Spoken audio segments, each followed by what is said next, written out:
training point of view is so important. I just went back through today all of the research that goes back to the 1930s and how the evolution of neuroplasticity and neuroscience training of the brain got its start and who the pioneers were. And we're putting together research papers so that if anyone along the way ever asked you, let's say that you're a neuropsychology coach and you're coaching people on how to actually train their brain to become more successful, and they want to know if this is just another positive thinking kind of fad that's come along, or what's the background, what's the basis of it. And I think we should get into it so that you can feel comfortable that what we're going to be doing is doing things that are scientifically absolutely proven by some of the leaders in the world ever since the 1930s, 40s, 60s, 80s, 2018, 2019, and why we're doing it in a certain way and why it should be done in a certain way, rather than having people say, well, all you need to do is have positive thinking. All you need to do is look in the mirror and say, I'm a winner, I'm a champion, I'm the best, I'm the greatest, I can do anything.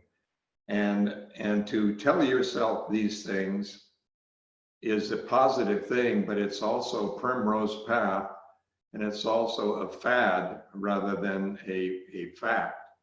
And there really is a lot more science to the way it should be done than the way it's being done today by people who are just saying, well, you put in a affirming statement and you relax and you listen to it, and then it will change your life. Almost like the law of attraction takes action. We were doing a new video following The Secret, and the new video mentions that the word attraction, ATTRACTION, that action is the last 5 letters in the law of attraction. So the law of attraction takes specific action in order to accomplish what you really want it to do, rather than just talking to the universe and having the universe speak back to you. I think there's a certain language that the brain has learned to use to make it work better. And that's what I'd like to get into, to really help you implement it more, as I've learned over the last 50 years. And I haven't been ahead, I've been ahead of my time in terms of being an early adopter, but I'm not ahead of my time anymore. In fact, I'm a little behind, but I'm catching up. I'm almost to where I need to be. But I was way ahead of my time in the 1960s and 1950s and 60s and 70s, when I knew that neuropsychology and the neuropsychology of achievement, for example, was being studied at Harvard and Stanford and Bulgaria and East Germany and West Germany. I used to travel to all those places where it was going on, and I began to study each of the scientists who were doing the most in neuropsychological training of the brain. And that was in the 50s, 60s, 70s, and 80s. And yet that's so long ago now, that's 40 years ago, they were doing this and they really were onto something. But then for some reason, we got lost a little bit in virtual reality, and we got lost in the entertainment version of it, and got lost in the artificial intelligence movement. And we haven't been able to put it back into the way you actually train your brain. So it's actually called cognitive reconstruction or cognitive reframing. And it's a way to overcome negative and delusional feelings you have about yourself. And you've gotten them into habit patterns, and you keep telling yourself the same things, although they're negative and they're not exactly true, but you believe them and they become your reality. So in effect, virtual reality becomes reality if it's rehearsed enough. So I'm really eager to answer questions and to get into some of the reasons why we're going to be doing things in a certain way, and developing a new app for both the iPhone and the Android, that platform that will actually be a preliminary methodology of actually training the brain in these areas of improvement, rather than just training the brain to be more active or to be more memorable, to remember better, to be more active. We want to make it, put new pathways so that you can leap over the old program and leap into a new program on yourself. And there's really good evidence now that that's possible. Yeah, that's awesome. And guys, good to see you all here. Dennis and Jenny and I were talking earlier today, and you were sharing, as we were thinking about what we wanted to share today, you were sharing that a friend of yours called and his wife had an injury. And I'd love for us to talk about that story and then maybe go into the ways of affirming that we can use now before we dive into the curriculum as a whole group in the next few weeks. Right. Well, a good friend of mine, also a great businessman, very honest guy, very smart guy, came out to California on vacation. His wife, at the age of 34, had a left hemisphere stroke in the cerebral artery right down on the neck here. And what it did is it temporarily, well, it killed some of the cells back in the back of the brain and the visual cortex, which is in the back of the brain. And it made her no longer able to drive a car because she lost the peripheral vision in her right eye. So she has no peripheral vision, enable her to see another car coming from this direction. However, it has nothing to do with her eyes. Her eyes are perfect. Her eyes are 20/20. And people would ask her, they won't let you drive a car. Come on. We have a friend with one eye, he drives every day. And she says, yes, but the one eye can see in both directions because you can look and you have peripheral vision, and your one eye learns to look over the other side. But in her case, the damage was in the visual cortex in the back. So the eyes are only a camera lens that takes the images and focuses them and puts them on the back of the brain where they're stored. And they're stored, the images are stored there. So she has to go through neuroscience training using combination of relaxation, combination of colors, combination of lights. And they're showing her lights. And although both of her eyes can see the lights, when they get over here, she can't see them anymore. So that's because the back of the brain is dead in that area. So her eyes aren't the things that have prevented her from seeing them, it's her brain. So what she's doing is going through brain training exercises to create a neural pathway back here that might help her in the visual cortex. And if that doesn't work, she probably won't be able to drive again, but she's beginning to get the peripheral vision a little more all the time by going through the neural training. But they may have to use stem cells, which they'll inject in her, and it may enable her to regrow visual cortex neurons and neurological pathways in her brain to perhaps enable her to be able to see things from that side. It was very interesting to hear him talk about the reality of brain training. And then that caused me to go back and look into what's going on.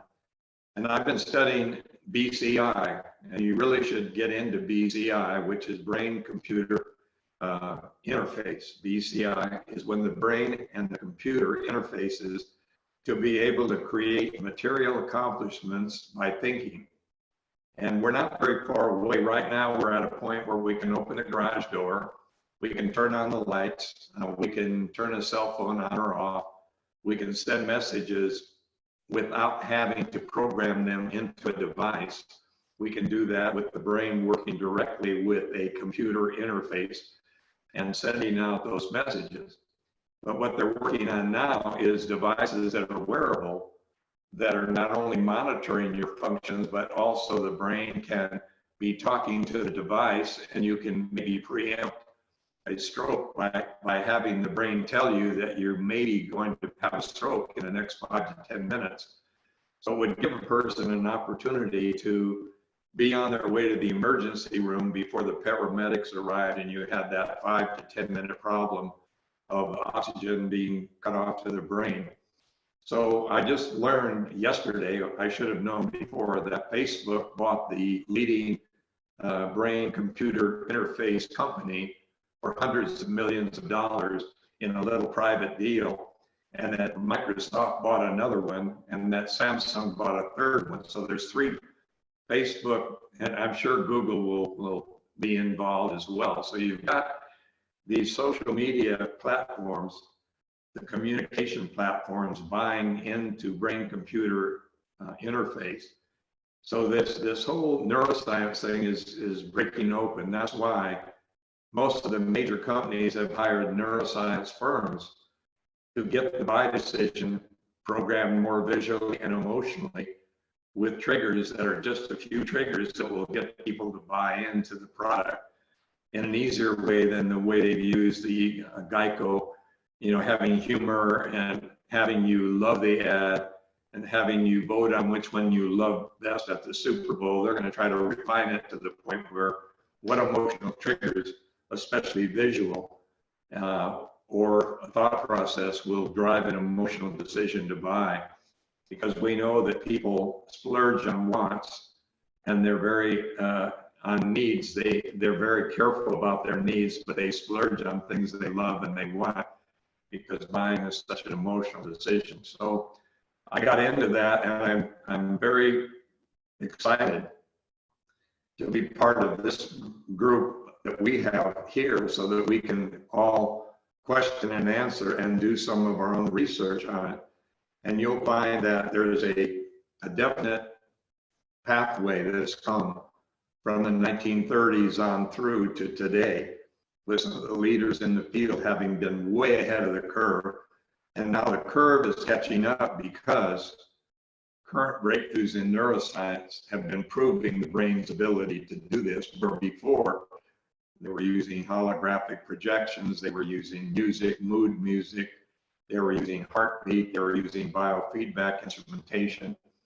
And even though they're using biofeedback and neurofeedback instrumentation, it's got much more refined, where you don't need to hook yourself up to all the gadgets anymore, that you can do it with a direct either brain-computer interface or brain training interface. And so pretty exciting, and happy to get into some of it so that we can understand that we really are into something, all of us here, in a way to maybe help ourselves and help other people change habits. That's the main purpose, is to change an unhealthy habit to a healthy habit, and have that become virtually autonomic in a sense. It's an autogenic process where it happens automatically after a while, just like all habits take place.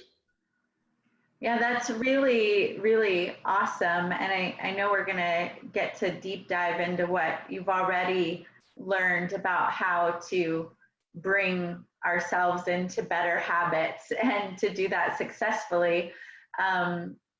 What I also love about what we're getting right here in this masterminding that we all have this opportunity to do, is the opportunity to hear where your mind is going next and what is intriguing to you. I've found, working with a lot of different people over the years, by the time we get the information, it's already been so thought out, packaged, and the leader is actually onto something else, right?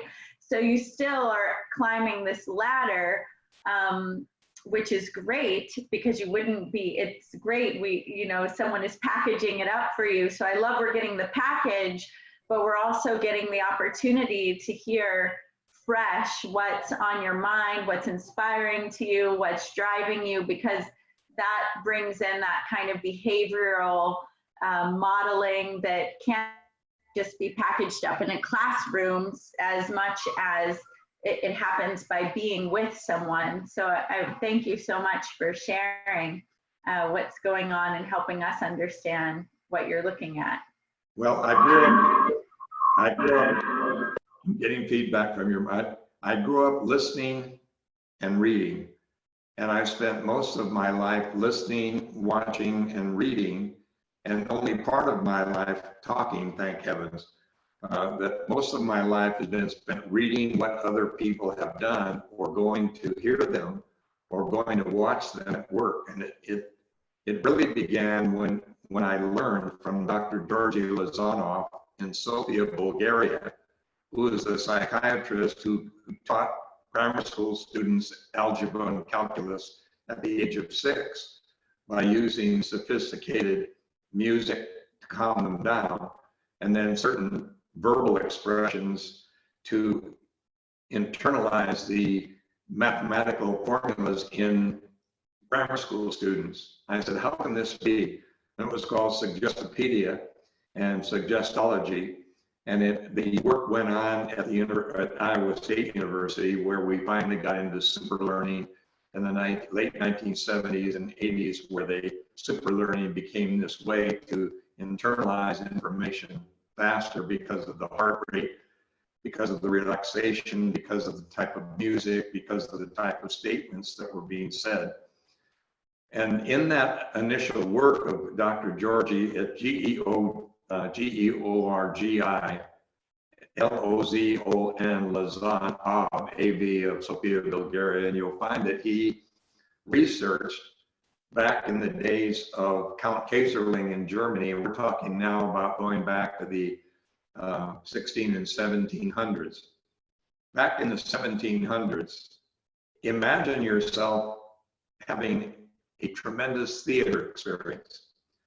So you're going to hear people like Mozart, Johann Sebastian Bach, you're looking at Vivaldi, Corelli, and these great musicians, but you're sitting, there's no air conditioning, remember, you're in the 16 and 1700s, you're in the middle of the summer, you're wearing a wig, man and women, you're snuffing something through, whatever the snuff was in those days, you're sitting in for a woman, a whalebone corset and heavy clothing in a stiff back chair, not cushions, you're a stiff back chair, and you're sitting for 4.5 hours listening to someone playing a harpsichord, a violin, a flute, or the piano.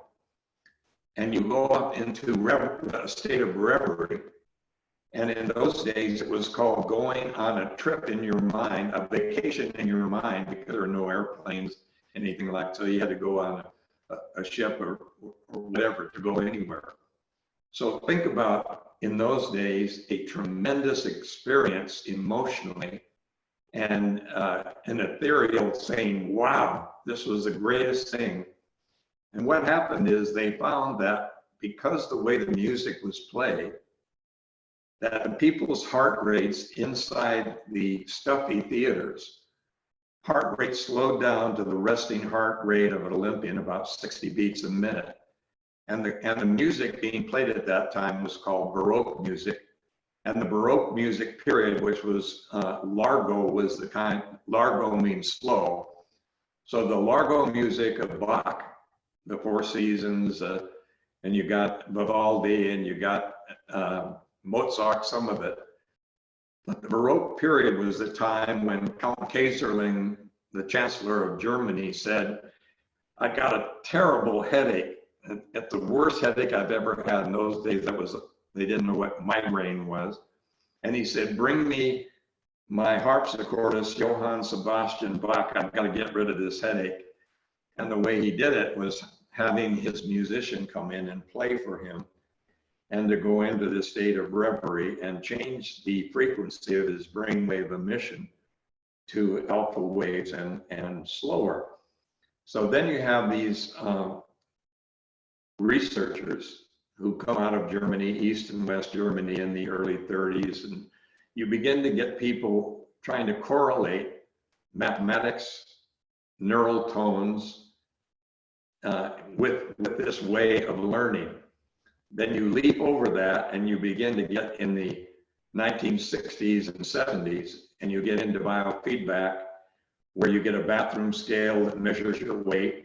You get an electromyograph that measures your muscle tension. You get an electroencephalograph that measures your brainwave. And everyone goes, wow, all I do is get hooked up to these things and these things help me relax. No, they don't. All they do is feedback what you're doing, and then you tell it with your brain where you want the instrument to be. With a bathroom scale, it takes, you know, maybe 3 to 6 months to a year. And even then, it's a yo-yo type diet. So you go back to being yourself because of the set point in your hypothalamus that sets the number of calories burned versus the calories eaten. And you stay at your set point unless you change the set point. Then the weight will go to the desired set point, calories in, calories out, the law of thermodynamics. I've been studying this all my life as a student rather than a scientist. So as a student, I learned that as it has progressed, you get into the 1930s and you get Johann Schultz.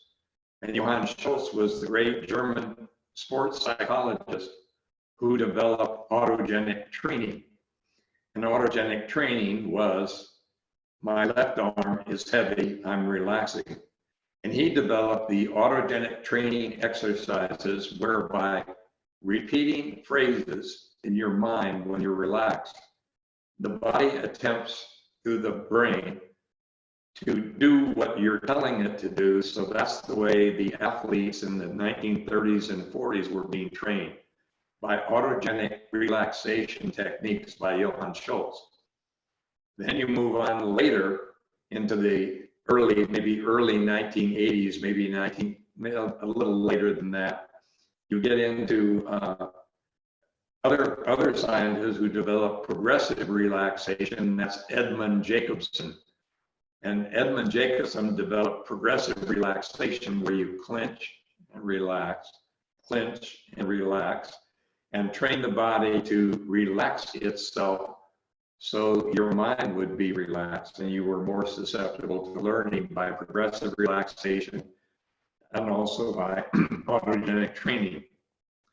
Leap forward to the late 70s when you had biofeedback. You've got Baginski and Vazmazian. You've got these great scientists who developed twilight learning, where the Russians said they developed sleep learning. But then they discovered that you need to go into a deep sleep without interruption, without being awakened by the message that's being given. So when they had the sleep learning machines in the 1970s, which is called twilight learning, you would play a soft tone of the ocean or music. You get yourself in the twilight zone, and then you'd start putting phrases in. The problem was we all need to dream, and we dream in a sine wave cycle. We're in the twilight area where we're dreaming. We have REM movement, or our eyeballs are moving back and forth, like when a dog is having a dream. You see their eyeballs move back and forth, and so do ours. So when you're dreaming, you're sort of rationalizing your conflicts in life. Then you go into a deep sleep, and you should not be interrupted by music, by television, by someone talking. You need to have that deep sleep period, then you come back up another 45 minutes later, and then you have these cycles, so you have several dreams throughout the night. So we had dream learning for a while. And then finally, the Russians were disproven. They said that people were getting more agitated and anxious when they tried to learn while they were asleep. So the best way to learn is when you're in the twilight area, when you're deeply relaxed, when you're actually on a trip in your mind. Your left hemisphere is quieted. You're not outguessing yourself. You're not judging yourself. You're open because you're relaxed. And the right hemisphere becomes available both to the music being played and the words and the emotions that are tied to those words go in and are retained longer in long-term memory when you're not second guessing yourself. So that period of time went through, and finally in the 1980s, along comes Karl Pribram, K-A-R-L-P-R-I-B-R-I-M, Stanford University, in the psychiatric and physiology department, and he came up with the neuropsychology of achievement.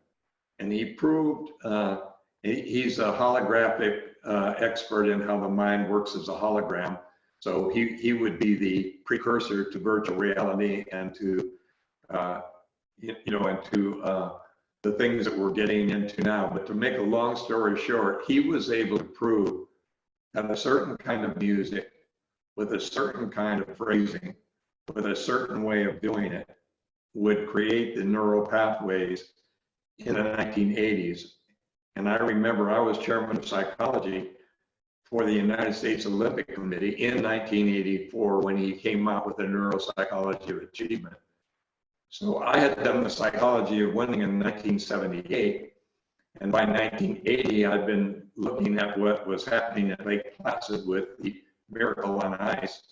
So I put into the Olympic Training Center in Colorado Springs a training program, mental training program, fashioned after the neuropsychology of achievement and the Apollo program, kind of teaching where you simulate and rehearse as if you're really being there at the time. And that way the Olympians could run the actual race in their mind, and you would have a muscle response to what you were doing in your mind. The muscles were creating its own exercise and creating their own pathways of memory. So you were developing muscle memory by pre-playing the event you wanted to be, and which is what Olympic athletes do to a T. They all do it, but they probably have stumbled onto it. They've come their own way. Many of them put on a certain pair of socks. They put on something around their neck. They go through a ritual before the event, but all of them have come to the idea that if you do it right in drill, as if you're doing it now, the brain will remember that performance. And that's why we need to reinforce the good performance and correct the target, the performance that you didn't like, but never to criticize yourself for a bad performance, and never to criticize a child for a bad performance, because that reinforces the problem. So the problem that many coaches have is they bring up a problem, they restate the problem, and they say, maybe we can overcome the problem. Maybe we can help you lose weight. Maybe we can help you stop being late. Maybe we can help you stop being so angry, okay? Let's see if we can get rid of your anger. And the more they talk about the very thing you're coming away from, the more reinforcement is taking place in the brain, and all they're doing is keeping the structure going. So it doesn't matter how many adjectives you use. I won't be late anymore. I won't yell at my children anymore. No matter how many times you would say that, you would be reinforcing the behavior change. So I personally believe that we're on to the current neuroscience pathway and learning just a little bit about how we can go about maybe changing some habits right now today, while we continue to learn about the brain-computer interface and the ability to overcome stroke and phobias, fear of needles, fear of heights, fear of spiders, fear of speaking. Those are all phobias that are so real to the individual that they have to be overcome by new neural pathway training. And those are going on as we speak today. So I just wanted you to know that there's a certain way to conduct a cognitive reconstruction phrase that has both first person, present tense, personal, emotional, and is only a certain length, maybe 6 to 8 words long. So you want to use a short affirmative cognitive reframing statement. You want to use it in the affirmative and the present tense, because the brain responds to things that are very important to it in this moment. It keeps your heart beating autonomically. It keeps you looking for something to eat. The brain is really interested in what's going on right now. And the more vague you get, and the more future you orient, the more it will put it down into working memory somewhere and recall it, but it will not keep it fresh in front of you. Which is why Lindsey Vonn, for example, when she's skiing, she will ski on the giant slalom practice run. And they may or may not let them ski on the actual run before the event. They may get to practice, but only a couple of times. But the main practice is taking place on a practice run area that's similar and in their room. So with Lindsey Vonn, she has a platform with ski boots on it that will do the same thing the skis will, and she will actually mentally go through the run as she is going to be doing it, never hitting a gate, never missing a flag. So it's as if the camera is in her eyes looking down at her skis going down the run. You'll notice in a fitness center, when people are running, and let's say they want to run the marathon or half marathon or whatever it is, they in the Olympic Games, and I'm going off the subject a little bit, but not. So when we train for the Olympic Games, which we're going to be taking place in Beijing, totally different time zone for most of the people who are going to be running the marathon. So they had to practice running the marathon not only in a time zone that was similar to Beijing, they had to get their chronobiological clock working so that they would be fresh and ready at the time of day that it was taking place in Beijing. But they also they photographed with high-speed cinematography the actual marathon route that was going to be had in Beijing, and on their platforms that they were practicing on, some of them did it on a treadmill, that began to elevate itself at the right point in the race.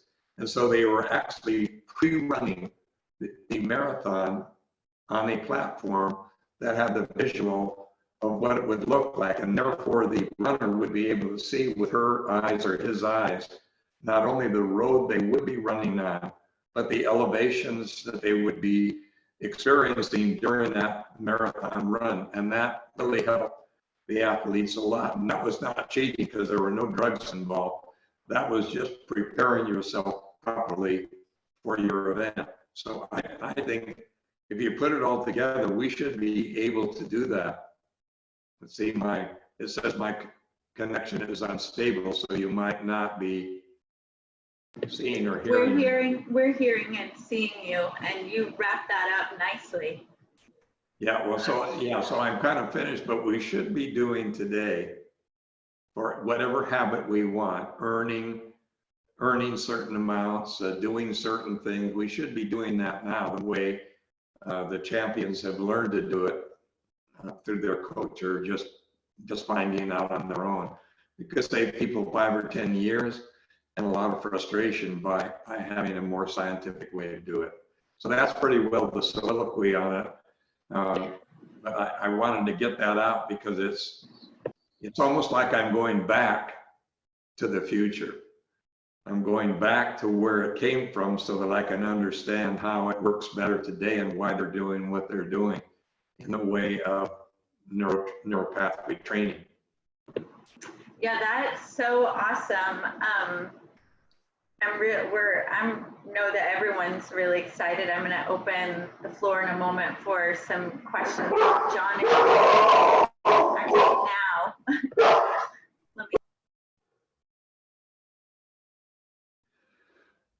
Yeah, so I welcome any feedback or any type of questioning from any of you, because I know you're already doing it in your own way, in your own practice, in your own business, in your own profession. You're doing it.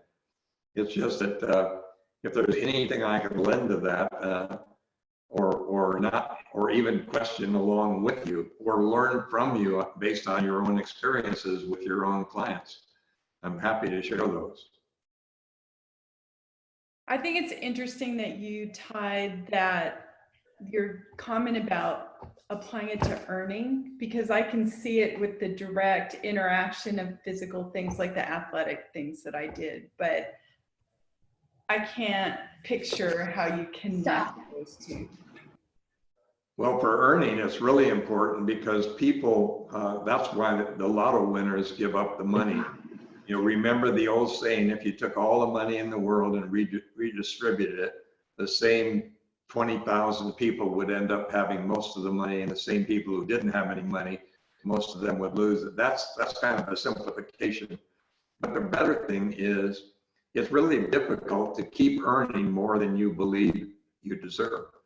It's very difficult to keep earning more than you think you're worth. Because if you do, I know people who've had a great sales year, but they don't have it internalized as a set point in their self-image. So they start working on written leads. They take a vacation. They do something psychological to prevent themselves from continuing the earning cycle because they're uncomfortable with that amount of money. And it happens all the time where people get out of their comfort zone and their performance falls to the previous self-image setting. So what do they say? Your net worth has a direct correlation to your self-worth. And one of the reasons people are temporarily rich, temporarily successful, is they haven't go the incremental ways of raising their self-image through both practice and performance, and reinforce that long enough to keep doing that.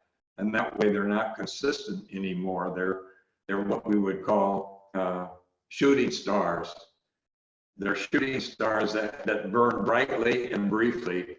They're like what we call the one-hit specialist, because they got it and they thought they had it, but they hadn't gone through and they weren't where they needed to be self-image wise. So I think it works incrementally in earning just the same way that I mean, a lot of people get rich quick, sure, because they develop an app, and some people are luckier, you know, Trivial Pursuit, and you have, you know, the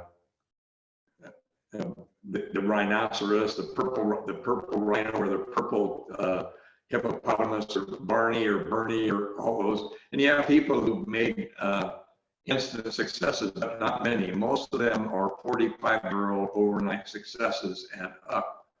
So most of the wealth is created after the age of 45, when people have gone through the apprenticeship of learning, earning, failing, and succeeding. So I think incrementalizing earning is really important, the same way we're talking about habits.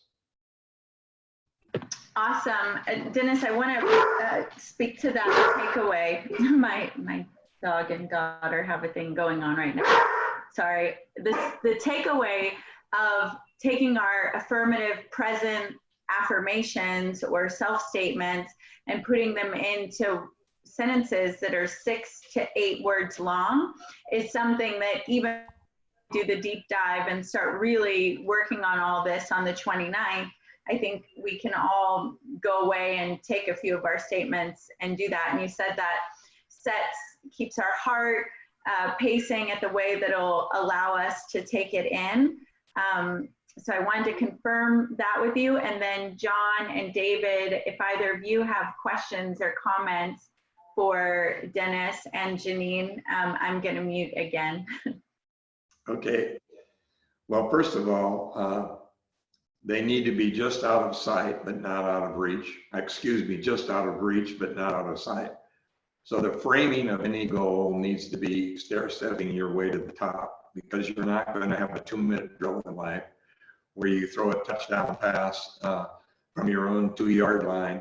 Normally what's going to happen is you're going to stair-step your way to the top, and the incrementalization is going to reinforce your success and make you hungry for more. So it's like eating just a little piece of steak. You still stay hungry. And there's a Maasai African statement: when the belly is empty, you start to think. So motivation is based on a hunger that continues to stay with you, and therefore the incrementalization. So what you would say is, I'm a billionaire. I'm the newest billionaire in the world. I'm a billionaire by 2020, and say, yes, because I've had people in Asia tell me that that's their goal, to be the next billionaire in 2020.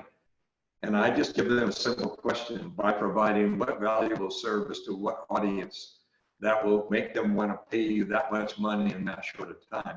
And they go, I don't know that yet.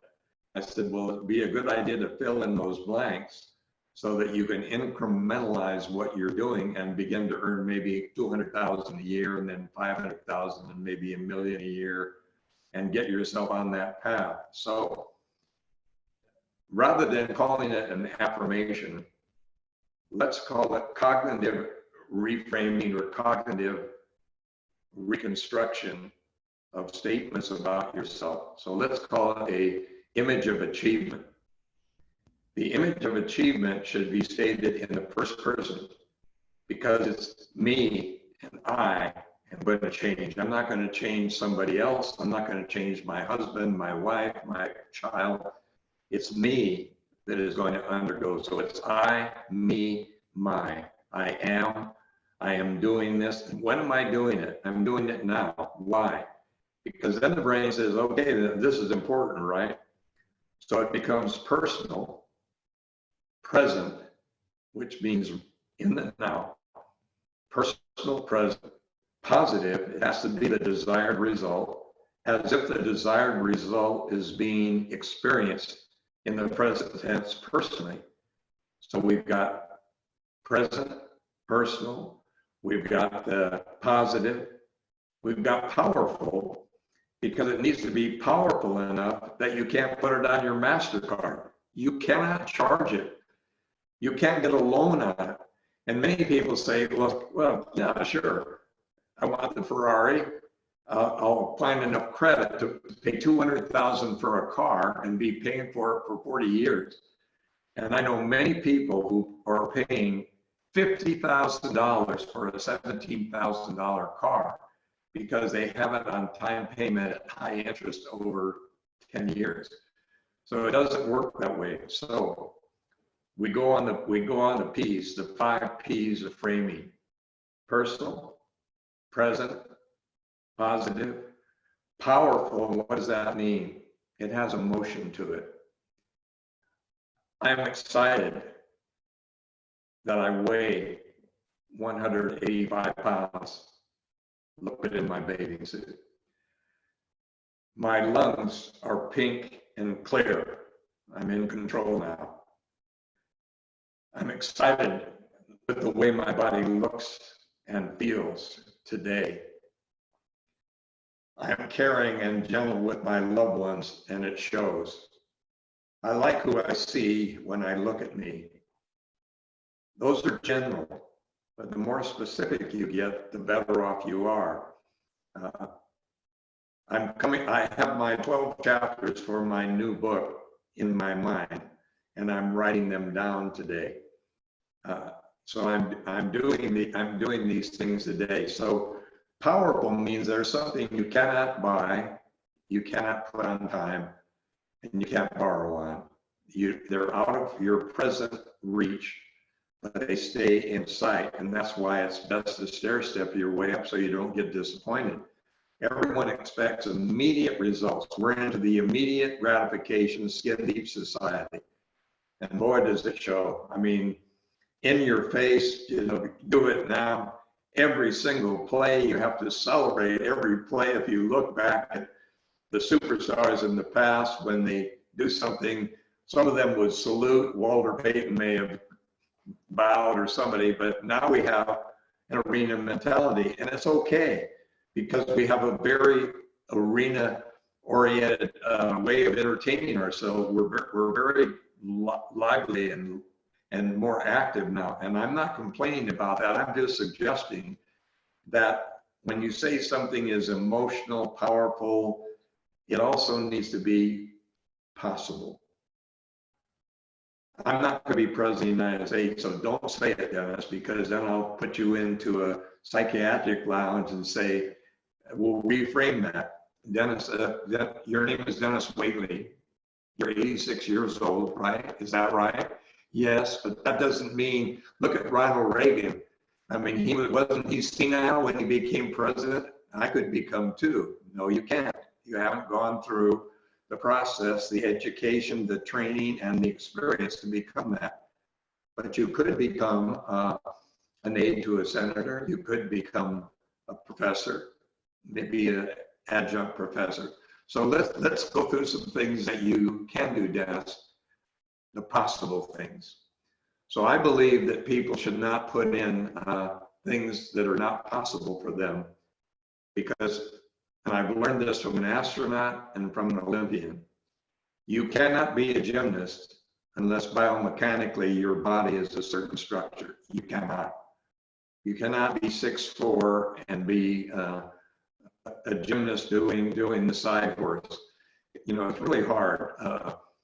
And it's hard to be a woman with a larger body to be a gymnast, because in the old days with Nadia Comaneci and Olga Korbut, they were taking growth stunting hormones that have had a devastating effect on their bodies later in life, because they were kept being a premature, they were kept from having puberty by drugs they were taking to keep their bodies small enough to be able to perform at age 17 to 20 in this small frame. So that's why I'm so adamant about having the 5 P's: present, positive, powerful, possible, and I left out one of the early ones. But those are Personal. yeah, personally, and so those are important, and then structuring them in a few words is important, because all of the studies that have been done shows that if you're saying things to yourself, process words like speed, power, explode, extend, backhand, first serve in. If you're talking to yourself, which you are constantly, it's better to put things in that you can understand easily, that have a beginning and a completion, and that maybe have a number associated with them. That's why I would say, for me, I eat lean source protein. I eat chicken and poultry as my main source of protein. I eat fiber-based complex carbohydrates. Water is my favorite fitness drink.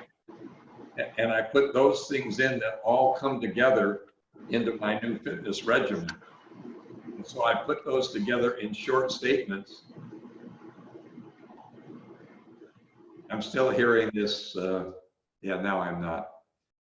So if you take a short statement, if you word it properly, if you're able to relax, and we can't all use color therapy, but it would be nice to use environmental mooding.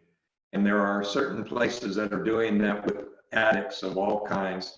They're changing the environment with different colored lights to bring the relaxation that way. But the easiest way to do it is through mood music, which is suggestopedic music, which has been neurologically proven to get the heart rate down to a certain beat, because the brain is desperately trying to get you in the same mood that you're listening to, which is why you have, when you go to a rock concert, everyone is going like this and jumping up and down all night, and they want to dance and they want to get excited. And in a football game, they're all jumping up and down the entire game because they're young and they're enthusiastic, they're excited. However, when you want to learn, that's the last thing you want to be, is excited. Because the learning process takes place the best when you allow it to come in and stick, and it sticks much more easily. And that's why when I began to learn poetry the easiest, I would listen to suggestopedic music of the Baroque style, and I would tested myself many times. Rudyard Kipling's book, Gunga Now in India's sunny time, where I used to spend my time, a servant of Her Majesty the Queen, of all them, I won't call them dark-faced crew because I don't speak ethnically, of all that crew, the finest man I knew was our regimental beastie Gunga Din. It was din, din, din. Though I belted you and flayed you by the living God that made you, you're a better man than I am, Gunga Din. Boom. I got it in 2 sessions. Stayed with me forever. And that's why every commercial that I've ever heard on radio is still with me, because I would lay down in front of a big Philco radio and listen to these serials where my mind would go with what was being said. And then when the commercial would come on, I would be relaxed then. And the commercials all have stuff too. So I'm full of all the commercials, all the trivia, and all those programs I used to hear, and I can mimic all those programs again. And so I'm a living example of someone who has been able to prove that in a relaxed state, when you hear things repeatedly, they're stored much quicker and much longer than if you try to do it. For example, if you have children and they're doing their homework and they're putting on their earphones and they're trying to study something, they're trying to read something to retain it, they're trying to memorize a talk. The worst thing they could do would be to listen to fast-moving rap or rock music while they're trying to relax and learn something. And even the athletes have finally realized that they'd better listen to softer stuff so they don't get overstimulated and make errors early in whatever event they're going into. They need to be mentally prepared and going through, especially the sports that are non-contact sports. I mean, the contact sport, maybe we watch them on the field as they're getting hyped up, but so there is a rationalization, and that's why slow music that mimics the resting heart rate, or that is neurally correct, which has tones that are a certain frequency. So you can use tone frequency, you can use a steady tone, you can use a series of tones, and whichever tone you feel relaxes you most, you can use that. You can put some music in there. You can make the music slightly louder than your voice, which I always like to do, because I like to be listening to the music and then listening to me talking to myself with words, pictures, and emotions that are going through. And then that's being stored easily. And so that's what we're trying to come up with is with methodology to enable people to do that using a structured way of doing it. That has been researched and proven to work best. That doesn't mean that people can't listen to whatever music they want. They just won't learn as well. And if I were going to be learning something for a theater presentation, if I were going to be learning a part, I would be listening to soft music. I would be in a very relaxed area, and I would be speaking out loud to myself, presenting it like I'm going to be presenting it to the audience, whether it's live in a theater or whether it's going to be on television. However I'm going to be doing it live, I would be doing that in drill, just like the Apollo astronauts attempted to simulate the moon experience on the desert floor in Houston. Just remember, they didn't go to the moon before except in a simulated environment, which was most like the moon's surface and most like they were likely to experience it when they actually did it. And that's why I really believe that practice makes permanent, especially if it's done in a certain way. Awesome. We got a great early bird lesson on and some things we can apply now. Thank you so much for that, Dennis. And guys, I know we're wrapping up. Janine says thank you. John, David, do either of you have a question or comment about that tonight? I had a question, and Dennis, you kind of answered some of it. Mine was more about the music and frequencies to be more receptive to learning information faster.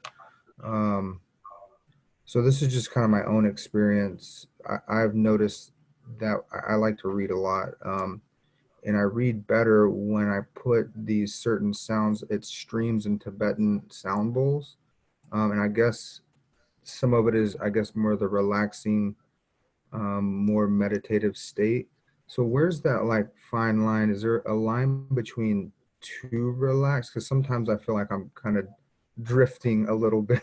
Like And then that happy medium right there. Where is there a line right there? No, it's very individualized for each person, but I think you're right. If you're listening to Baroque music, not many people listen to classical music much to learn. They usually are sitting in a big stuffed chair, really going like this and really loving it. And so they're really fantasizing, and they're a little older now, except some young musicians just love it. But I don't think there's a line there. I don't think it has to be 1 beat per second. And I think that may be in some cases too slow for some people. And some people like new age music that's elevator music, and they don't want to hear the beat, but that neural beat or the neural tone does have a mathematical progression and a certain thing it does to the brain. So I think you're doing it right. And I don't think you should confuse yourself believing that it has to be what's working for you will work. I just don't think the real exciting boom boom music that they're playing in every restaurant in the world right now. Incidentally, even when you go into a classic restaurant in Dubai, it's going boom, boom, boom, boom. And people are having a hard time relaxing and enjoying the environment in these incredible restaurants because it's geared to the new smartphone group who are used to that. So there's a little bit of a problem with people having too active and too loud of a beat to relax by.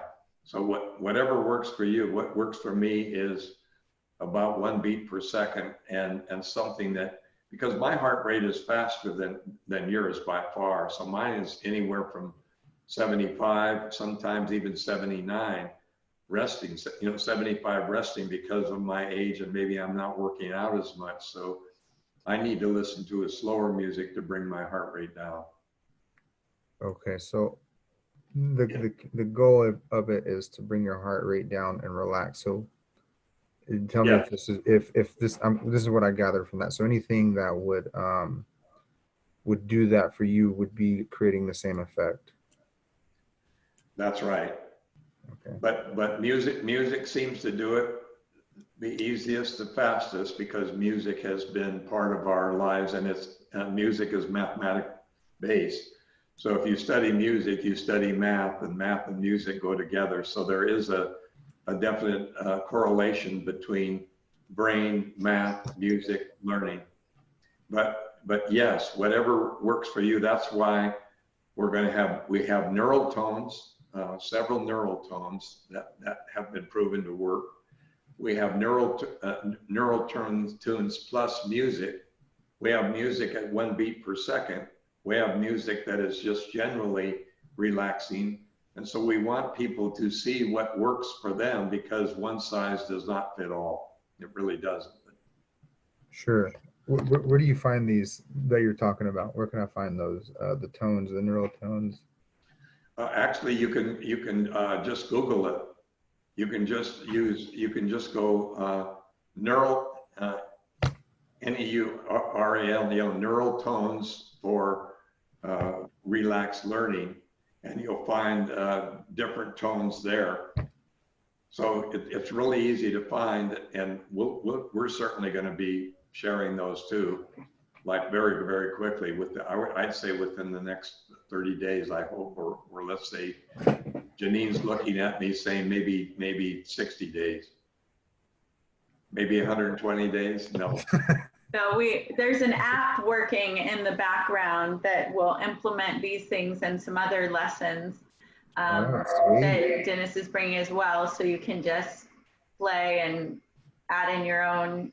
I'm not going to give a spoiler alert, all the stuff you're going to teach us, but I'm excited. And I questioned the same thing, Dave, because I got to sample the app and I was falling asleep. It was so relaxing. And I was wondering the same thing, like, am I too relaxed right now? Or well, it really depends, and it has to do with your culture. The culture in which I was raised was one size fits all. All the entertainers as I was growing up were both adult and teenage the same. So there was no your music